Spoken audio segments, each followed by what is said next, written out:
Time for another beer review. For this one, we are off to Brewdog 7 Dials and Hammerton for part of the Collabfest 2020, and it is Mr. Scoops.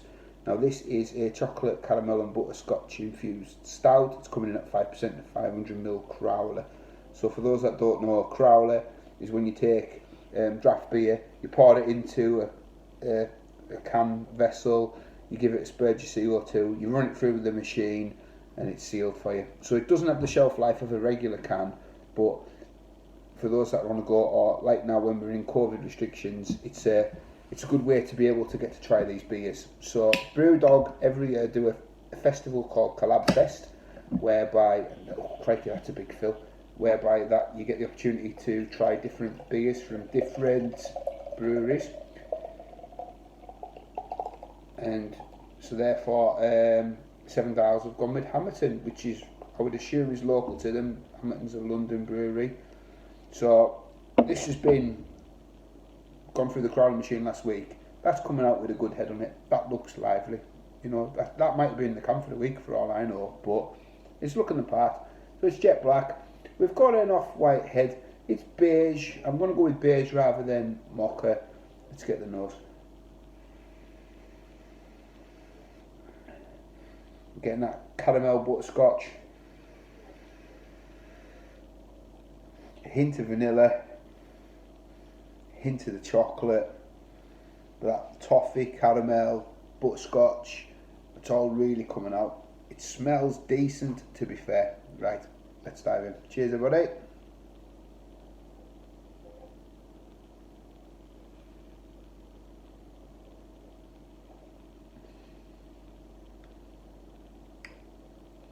That's quite nice, that's really nice. The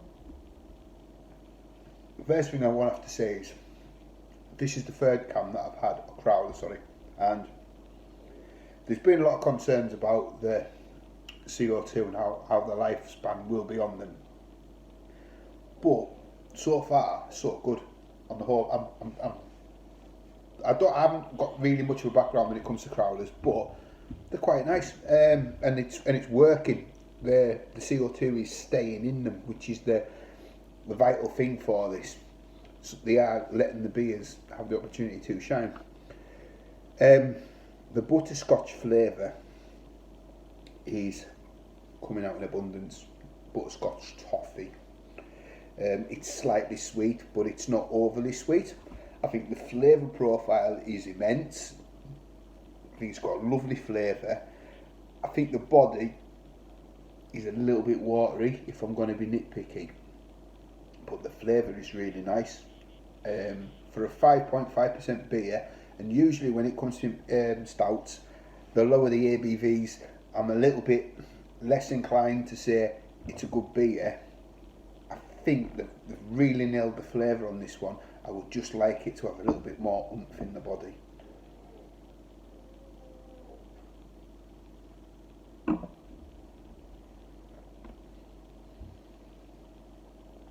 But yeah, that low bitterness, it's gently carved, but like I say, it's been through the CO2, so you've got to take that through the crowler process, so you've got to take that into consideration, but it hasn't affected it for me.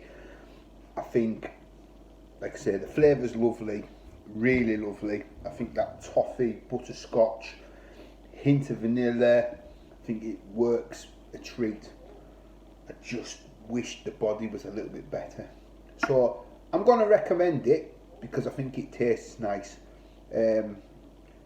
Would it get sickly sweet? I don't know, but to have a beer of it, I think it's nice. So I'm going to recommend it. I've had 3 so far. I'm probably, after 3, I'm thinking that the fierce one is the best one so far. But we shall see. So I'll add it to my Collabfest 2020 playlist. That's a new playlist for me. I'm not putting them in my Brewdog playlist because although Brewdog are involved, it's not a Brewdog beer. It's brewed by another brewery. So yeah, let me know your thoughts. Let me know how you're finding Collabfest 2020. like I say, I'm doing the dark box, but no doubt I will get the opportunity at some point to get a few of the pale ales and the sours, and when I do, I'll add them in the list as well. So thanks for watching. It's a decent one. Check it out if you see it. That is Mr. Scoops. So thanks for watching, and on to the next one. Cheers.